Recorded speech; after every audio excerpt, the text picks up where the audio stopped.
We know that there's a campaign running, the campaign on immunization against typhoid and measles, rubella.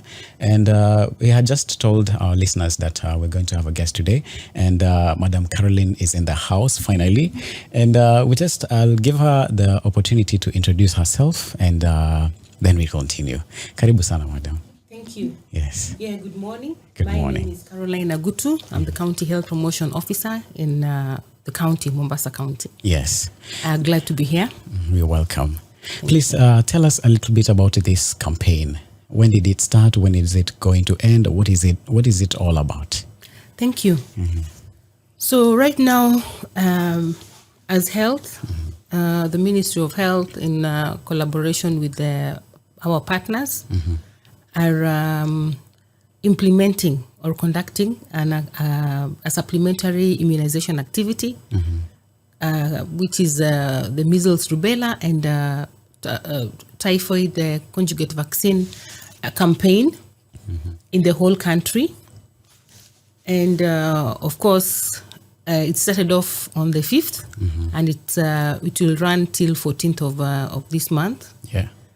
And our main reason why we are doing this is just to ensure that our children are well covered and protected against vaccine preventable diseases. Yeah. So basically what we are doing is ensuring that we vaccinate eligible children who are meant to get this vaccine. Yes.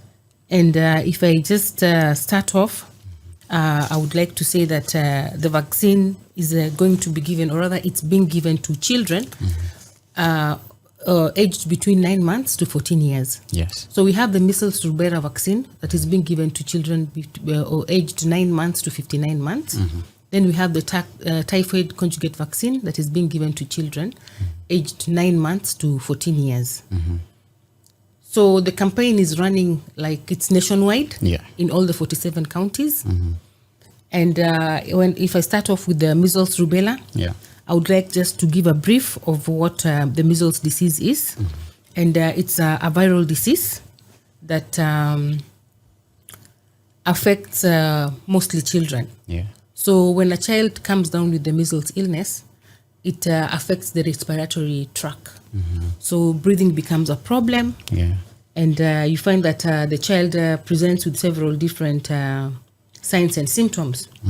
So basically, I know most of the people might be wondering, how does it spread? Yes. So if we have a child who has measles, what happens is when the child coughs, talks, or sings or cries, you'll find that the virus will be expelled within the air, and so it becomes so easy for someone to breathe in the virus within the air and then come down with the same disease. So once that happens, as I've said, it will affect the breathing system. That's the respiratory tract. Yeah. And a child ends up with a very serious illness. So the symptoms associated to measles include hotness of the body. You'll find that the child has fevers and the body is really hot. Yeah. And you know what it means by having fevers. If the temperature is above the normal, especially for children, then we can end up with so many serious complications, including convulsions, that at the end of the day can really hurt the brain of the child. Yeah. Yeah. So apart from that, there's the cough. This particular child will be coughing. This particular child will also will have a runny nose and will also present with a rash. Yeah. Yes. So if not taken care of, then it can complicate and may lead to death. Yeah. So that's why we usually say that prevention is better than cure. Better than cure, yeah. And given that also our children's immunity is usually low, then there's always need for us to at least provide an extra thing that can boost the immunity and prevent them from diseases. Yeah. So that's measles. Then we have the typhoid disease, which is caused by a bacteria known as Salmonella typhi. Yeah.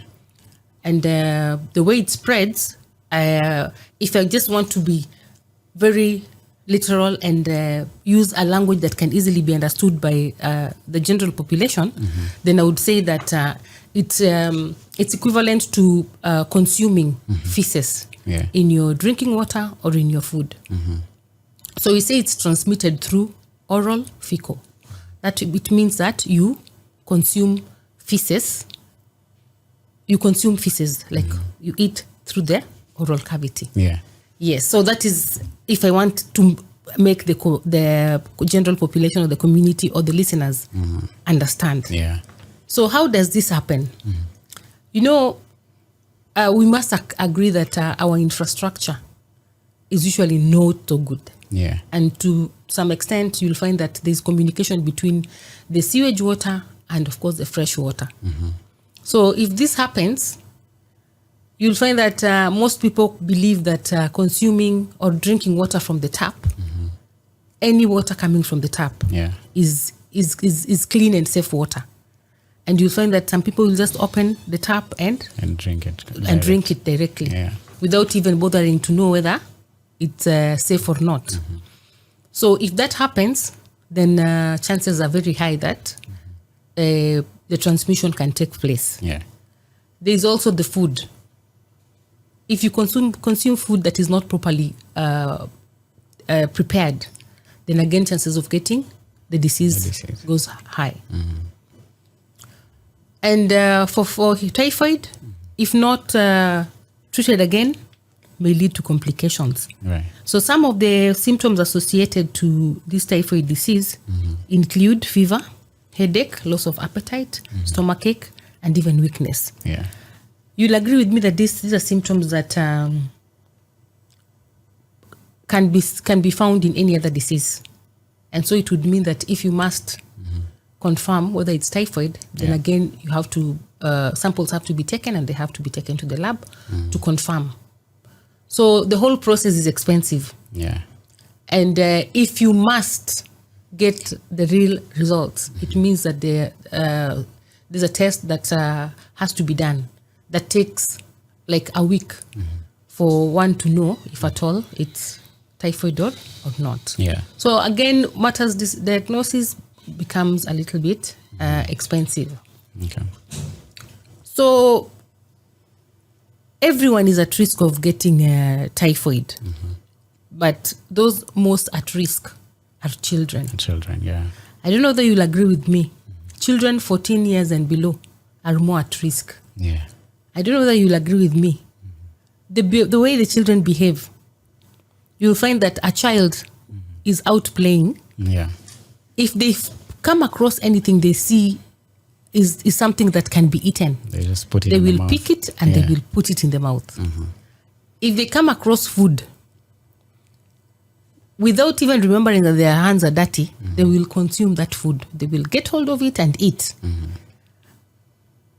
If they come across some water somewhere, out of curiosity, of course, and I don't know exactly what I can say, they'll just consume. So you see, they become more at risk. And let me talk about Mombasa. You find that in Mombasa, we have so many vibandas that sell potatoes, commonly known as viazi karai, that are usually so tempting even to the adults. So what happens? They get a shilling or 10 shillings or 5 shillings, they dash, just go buy, eat without washing their hands. So all these things make them more at risk of getting this disease known as typhoid. But apart from that, you find that typhoid as a disease has medicine that have been or rather set aside for the treatment. Human beings, you'll find that you'll go to the hospital, you've been diagnosed to have the disease typhoid, and you're given medicine, antibiotics. And you're even guided on how to consume the medicine. So what happens? You're told maybe take it twice or 3 times in a day. But most people usually don't adhere. So at the end of the day, the medication that you're supposed to have taken for a week, you might even end up consuming it for more than a week. Why? Because you did not follow the instructions. You did not adhere to the instructions that you're given at the hospital. So since you did not adhere to the instructions given, you find that at the end of the day, again, you're still not feeling well. So you have to go back to the hospital. And not everyone will tell the doctor that I did not finish or I did not take the medicine as prescribed. So for the doctor, you say that I was on this medication, or the doctor, you go back to the same doctor who had given you the first batch of antibiotics. You are like, I'm still not feeling well, without saying that maybe you did not take the medication well as prescribed. So another different type of antibiotic will be prescribed. So at the end of the day, you find that due to this non-adherence to the way the prescription of medicine has been done, and of course, the way the antibiotics are misused. Right now, we've ended up with antimicrobial resistance. So again, now for the typhoid disease, treating it becomes an issue because the medications or antibiotics meant for it can no longer work because of the way they've been misused. They've developed a resistance. The climate is changing. We have climate change issues. And so you find that the environment somehow, so many things have changed. So given all these issues, the best thing that we can do is to have the vaccine to offer protection. But as much as we have the vaccine, of course, we still have to wash our hands. We still have to ensure that the water we are drinking is clean, is safe, and that means either boiling or adding or treating it. We also have to ensure that we prepare our food the right way. We have to cook our food well, just to ensure that all this does not take place. But the vaccine is here. And as I've said, for the children 14 and below, their immunity is usually still not well developed. It matures as time goes by. So there's need for us to prevent, at least offer something to prevent the occurrence of the diseases. And that's why we have the typhoid vaccine with us. Right. Yes. And so we have the measles rubella, the vaccination that takes place after 9 months, and then after 1 year and a half, that is 18 months. So what if a child did not receive both of them? And then can the child still receive this one, the one that's taking place right now? Thank you. We have the first measles rubella vaccine given at 9 months. Yes. And then the second one is given at 1.5 years, that is 18 months. 18 months, yeah. The other reason why we are giving these vaccines right now, this campaign, I actually did not explain why the measles rubella vaccine. Yeah. You remember that time during COVID, what happened? There was a lockdown. Yes. And there was fear. People could not even go to the hospitals for fear of getting or contracting COVID-19 disease. Yeah. So what happened to the children? They defaulted. Parents didn't take their children to get their routine immunization. Yes. So we found that the percentage at which we were supposed to be came down. It came down, yeah. And that meant that the immunity of the children also kind of dropped. Yeah. Apart from that, we had some stockouts of the measles vaccine at some point. So all this affected the immunity of the children. Yeah.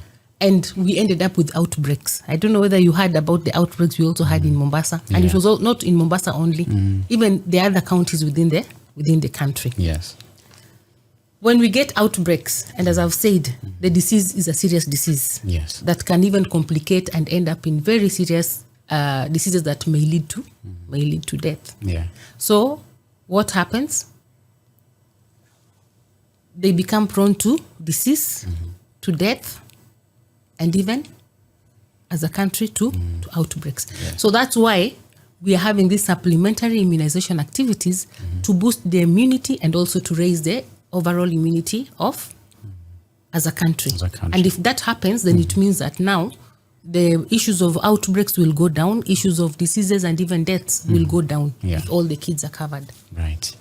Yes, so that's why there's need for us as parents to ensure that our children get this booster doses of measles, rubella vaccine, and even the typhoid. Yes. Typhoid vaccine has been there.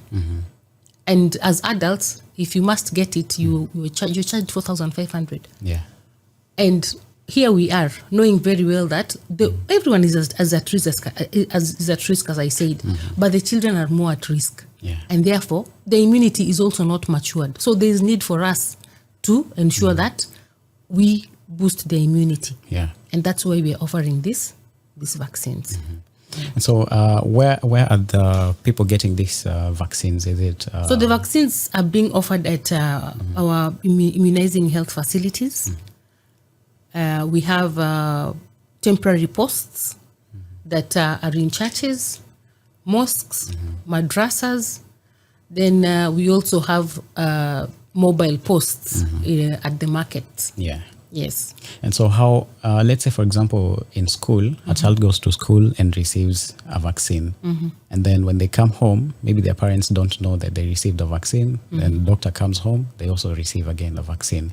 So how do the doctors tell that a child has already received a vaccine already? Yes. One thing that I would like to say is that the vaccines are given with the knowledge of the parents. We just can't get hold of a child and vaccinate without so there's a the knowledge. consent form.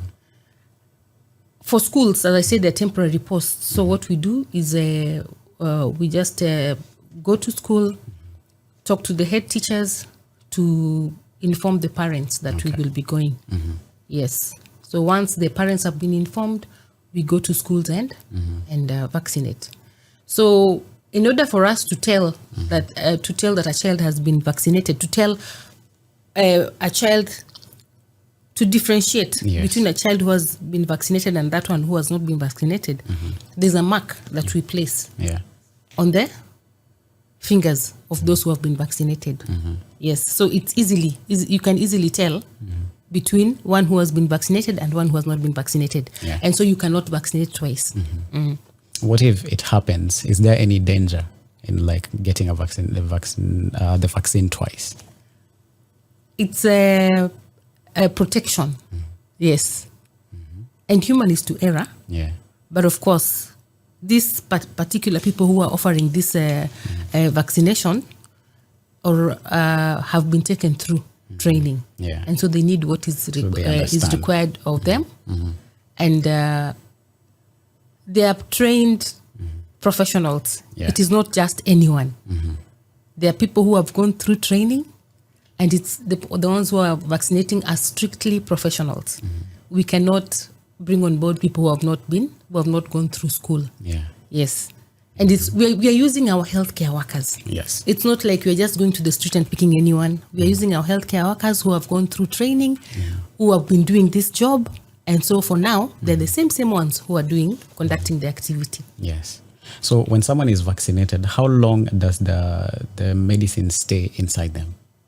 You see, there are different vaccinations. Like, for instance, we've talked about measles. Yeah. And we've said that one is given at 9 months and then another one at 18 months. At 18 months. 1 year and a half, yeah. So different vaccines, different durations. Yes. There are those that will just be given once. For instance, the typhoid vaccine. Yes. It will be given once and it will offer a lifetime protection. There are those that are given twice in a lifetime. There are those that are given 3 times. So it depends with the type of disease and the type of vaccine. So for rubella and measles, rubella. Yes, it's given twice. It's given twice. In the routine immunization, it's given. It's meant to be given twice at 9 months and 18 months. Yeah. But after every 3 years, basically there should be supplementary immunization activities, at least a booster dose, because just as you said, there are those who will bring the child for the 9-month immunization and forget about the 1.5. Yeah. So if that happens, it means that this particular child has not gotten the right protection that is required of him or her. Yeah. So for those who have defaulted and for those who even don't take their kids at all for the vaccination, we have to offer the booster dose just to raise the immunity levels to a certain percentage where we know that now we will not have outbreaks. Yes. And these are kids. and we know very well that the disease is a serious disease. So why should you just sit back, relax, and So can a parent infect a child, an unborn child, with measles rubella? no? You had, I said it's viral, and it's viral, and it's passed through the air. All right. So Yes, there was so someone it's who was not- asking. uh-huh. Yeah, I heard it's a question I heard someone raise, that a parent might cause or might infect the unborn child mwenye ako kwa tumbo ambaye hajazaliwa. So you've made that clear. So the other question was, someone was asking, maybe right now there are fears that umesema kuna low immunity and all that. Alafu mtu amesema their child is below 9 months. Can they still be immunized? There's no way the child can be given the measles rubella because the first measles rubella is given at 9 months. So Yes. anyone below 9 months is not eligible for this vaccine. So they'll have to Like wait. even in the rule in the routine immunization, it's given at 9 months. 9 months. So, and I've stated clearly that the eligible population for measles rubella is 9 months to 59 months. Yeah. For the typhoid vaccine, it's 9 months to 14 14 months. Yes. All right. To 14 years, sorry. 14 years, yeah. So why is it important, very important, for kids to be immunized when they are young? You know, when a child is born, the child has just a bit of immunity that it got from the mother. And so that means when they are born, they cannot fight diseases. Their immunity is still not matured to fight diseases. That's why you find that when a child is born, the first vaccine that they are given is for tuberculosis. Yeah. You know, we get so many visitors. A child is born, and of course there are so many visitors who come over to see the child. Yeah. So TB is also passed through the air. Right. Severe. And you'll find that there are so many people who come to visit. Yet the child's immunity is not good. So even before the child leaves the hospital, that is usually what is given first. Yes. Right. And it's because their immunity, as I said, is not matured enough. They're still surviving on that small one that they inherited from their mother. Yeah. Yes. So in order for them in order for us to ensure that they are safe, they have to be given vaccines to prevent them from getting contracting diseases. Yeah. So as time goes by, you find that now their immunity starts building by itself, and then now they can stand on their own. Yeah. So maybe a child, as I told you earlier, there's some parents who never took their child for that 9 months and 18 months. So, and some parents are afraid to take their children back to the hospital with the fears that the doctors maybe wataitisha a certain card. I don't know if there's a card they're given after the first vaccine of 9 months. And then, but wengine wanaogopa kwenda hospitali, wanaogopa kupigiwa kelele na madaktari. So, what would you tell such a parent? Hakuna haja ya kuogopa. Yeah. Na yule muuguzi wa afya pale ni binadamu tu kama wewe. Na at the end of the day, we have the child's health at heart. Yeah. So, kama ulikuwa umekosea, umpeleka kupata chanjo. Yeah. Hakuna haja ya kuogopa.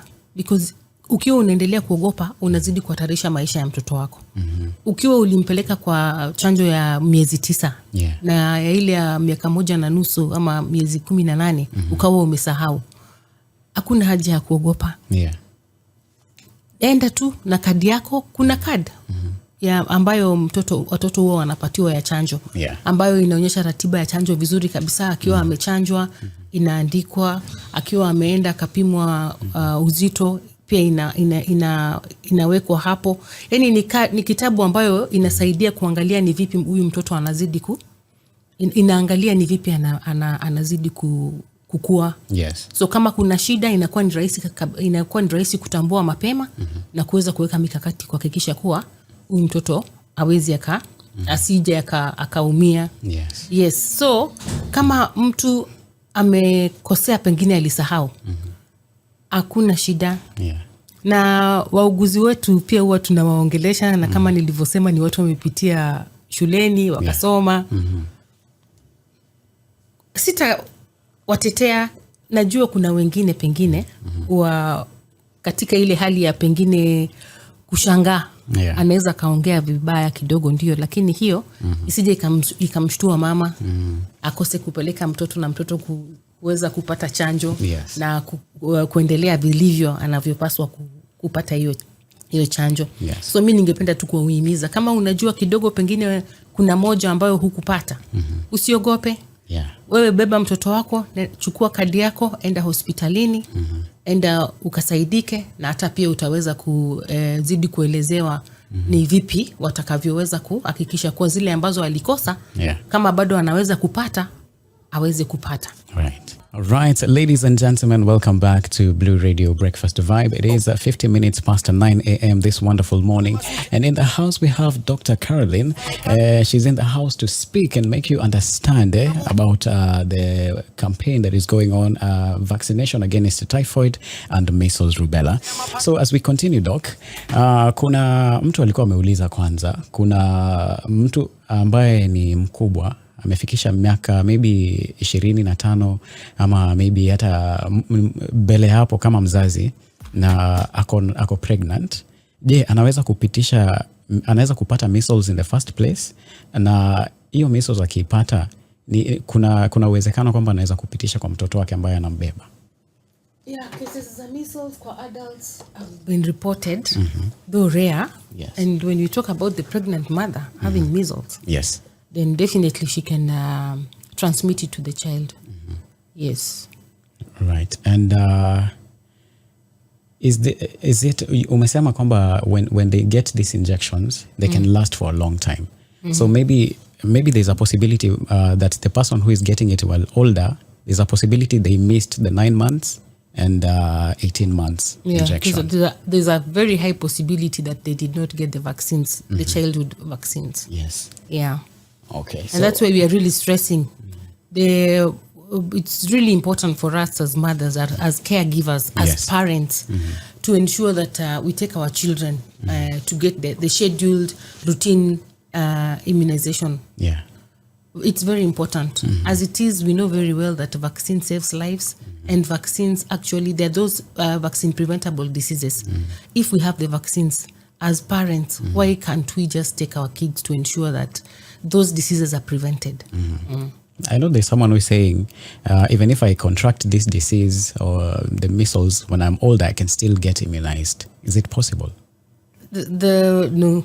It reaches a certain age that now you cannot be given the vaccine. The vaccine. Yes. Okay.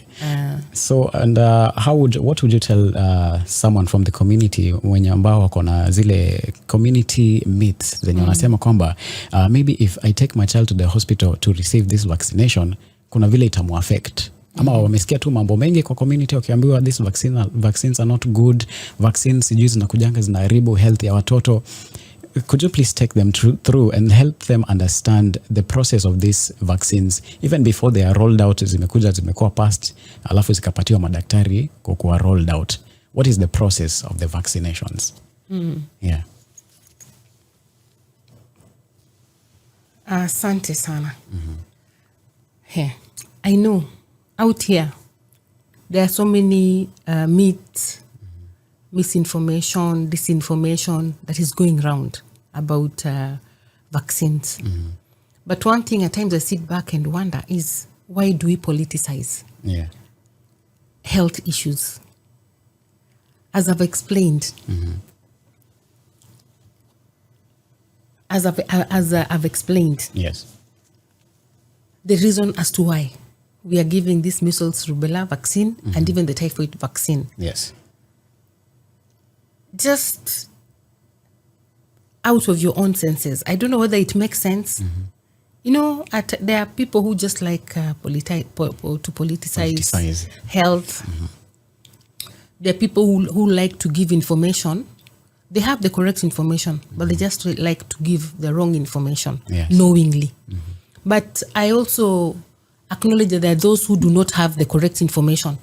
And so they can still pass the wrong information because they think it is right, but it is not. And that is why we are usually out here to ensure that we empower the community. Yes. We create awareness, we give the correct information, so that at the end of the day, the community themselves or an individual can make an informed choice. Yeah. And I believe that is even why I'm here. And I thank you, Blue Radio. Andy. Yes. Nyinyi wote ninawashukuru sana for giving me a chance at least to get that leeway to communicate with the community. Yes. I would like to say this, and I know especially where the wrong information is making rounds is through WhatsApp. Yes. Very wrong information. Our community members get the information and they want to believe it. But again, they don't want to take a pause, think about the information, and even maybe think of where can I get the correct information, or where can I get the right person to confirm for me if at all what I've just received or what is making rounds in the WhatsApp is true or false. Yeah. And you find that there are few who make their decision out of the false information that is making rounds. We have websites that have the right information, that have the correct information. We have the Ministry of Health website. We have the WHO website. We have the CDC website, UNICEF. All these are websites that if you get into them, you'll definitely get the correct information. But even apart from that, you can easily walk into a health facility and just go there. Walk in and just say you just need a clarification of whatever health issue you may have. Yeah. But even apart from that, we also have our community health promoters. Just get hold of one. Ask a question. In case they also don't have an answer, they will be able to direct you to the right place. So what I would like to do is just to caution our community members, before you make a decision, or even before you punch the button and forward information that you're not sure of, please take a pause. Try and just ask yourself, is this really true? And if it is not true and I'm still assisting in disseminating it, what ill am I doing to that one child somewhere? We are out here to try and give the correct information to help people understand, and as I've said, to also help them make informed decisions. But when it comes to vaccines, when it comes to matters children, I really want to plead with the community to take a break, take a pause, think it over, and make the correct decision. These children, if we don't help their immunity to be strong, then it means they'll come down with diseases. And if they come down with diseases, even you as a parent, you will not have peace. You will have to be in and out of your business or your place of work, trying to ensure that the child is taken to the hospital, taken care of, in order for you again to be comfortable. So why don't we just get out there? If we are not sure of something, look for the right person who might give you the correct information, make the right decision, and ensure that the children are comfortable. The children are healthy. Maybe there's a board where these vaccines go through, so that they are measured, zijulikana kwamba ziko safe for their children. Is that Yes, there is. Like WHO. Tuko na Kenitag. Hawa ni watu ambao wanashughulika na maneno ya chanjo. Na hakuna vile chanjo italetwa kutumika kama haijapitia sehemu hizo zote na ikaangaliwa na ikadhibitishwa kuwa iko salama kwa binadamu. So chanjo hizi, hata hii ya ukambi na surua na hii ya homa ya matumbo almaarufu typhoid, zote zimepitia kipimo na zikaweza kudhibitishwa kuwa ziko salama kutumika kwa binadamu. Lakini tukiwa tunaanza kuleta porojo mingi kwa chanjo ambayo tunajua vizuri kabisa inasaidia watoto, basi hapo kama jamii hapo hatufanyi vizuri. na ni sisi wenyewe ndio ambao tutaweza kuona madhara.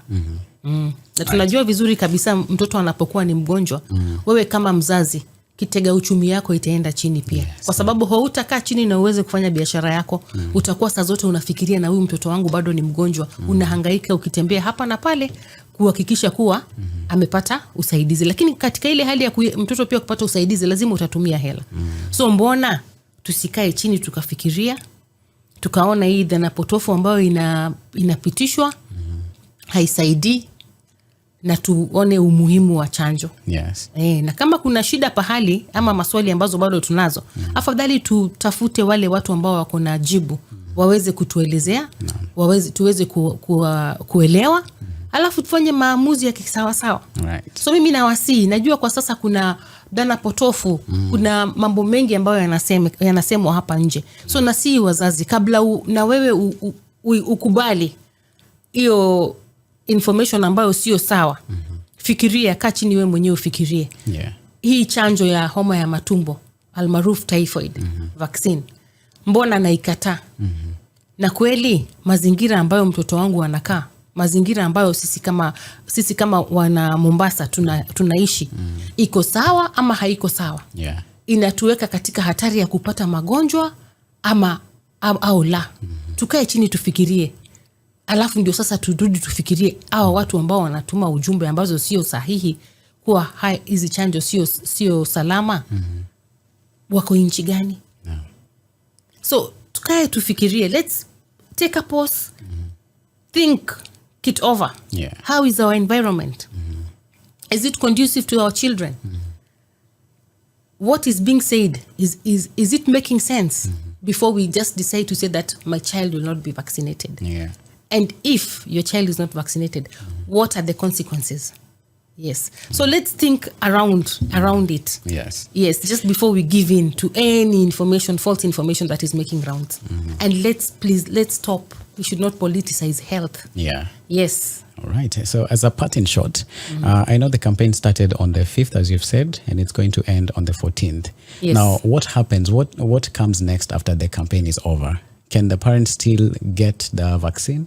Ama itaisha na hiyo campaign? Sasa, typhoid vaccine, once we are done with this campaign, you will still be able to get it in their health facility. The typhoid vaccine? Yes, the typhoid vaccine and even the MR. It's going to be integrated into the routine immunization. So for any child, 9 months, they will be able to get the vaccine. Any child reaching the 9 months will be able to get the measles vaccine and the typhoid vaccine. So it's a vaccine that is here to stay, and it is safe. It has gone through tests, and it has been confirmed that one single dose is effective and enough to provide protection. Yes. All right. Thank you very much, Doc. Thank you very much for coming. I'm very sure that a parent who is going to watch this and the ones who are listening right now, wamepata habari ya kutosha. Ama pia hata also if they still have questions, do you maybe have a number maybe they can reach you? Ama someone where they can get more information? Yes, from? As a county, we have a number that they can call at any time. To ask questions, and even if you can't, if you don't want to call, you can still go to any health facility near you. And you will still get the vaccine. You will get the vaccine, and you will get more information. We have also our social media pages. We have Facebook. We have Instagram. So they are free to ask questions. So they can just call this number 0793 390 984 for more information. And if not, walk into any health facility and you'll be able to get more information. All right. Thank you very much, Dr. Caroline. We're privileged to have you. Yes. So, Andy, what I would really love to say is that one thing, and I'm really stressing on this, we still have 4 days remaining. So I'm just really stressing that parents should come out and take their children to the venues where we are vaccinating. And allow me to repeat this: the children who are eligible to this vaccine, MR, measles, rubella, 9 months to 59 months. Yes. For typhoid vaccine, 9 months to 14 years. And we are giving these vaccines in health facilities, all our immunizing health facilities. We are giving it also in schools, mosques, madrasas, churches, and also marketplaces. So just try, knowing that vaccines save lives. All right. Karibu sana tena. You're listening to Blue Radio, bringing the vibe.